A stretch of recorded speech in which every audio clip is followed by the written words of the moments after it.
So hello everyone and welcome back to another video. स्वागत आहे आपल्या चॅनलमध्ये. तो आज आहे पहिला डे मुंबई टू चंडीगड जायचा. तर मी सकाळी 7 वाजता निघालो. काका मला सोडायला आले होते. मी उंबरमाळी स्टेशनवरून ट्रेन पकडली आणि शहाडला गेलो, कारण की शहाडला दीदी, जिजू, भक्ती, पिल्लू सगळे वेट करत होते. मस्त एकटाच होतो ट्रेनमध्ये, कोण नव्हतं, जास्त रश नव्हती कारण की एक मी होता. मग पिल्लूला सगळ्यांना भेटलो. पिल्लूसोबत जरा मस्ती मजा केली तिथे. सर्वांना हाय बाय केलं, सगळ्यांना भेटलो इथं. आणि मग आम्ही इथून शहाडहून भायखळ्याला गेलो, कारण की भायखळ्याहून आम्हाला मुंबई सेंटरला जायचं होतं. मग आम्ही मुंबई सेंटरला गेलो. तिथे आमची पश्चिम एक्सप्रेस मेल होती. त्यात B6 आमचं कोच होतं. तिथे आम्ही सीट्स होत्या, तिथे बसलो आणि मग आम्ही गेलो हळूहळू.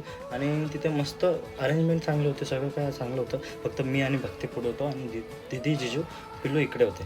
तर सगळे बसलो आम्ही मस्त आणि हळूहळू मजा चाललो आहे. तर भेटू आपण उद्या नवीन काहीतरी कहाणी सांगत.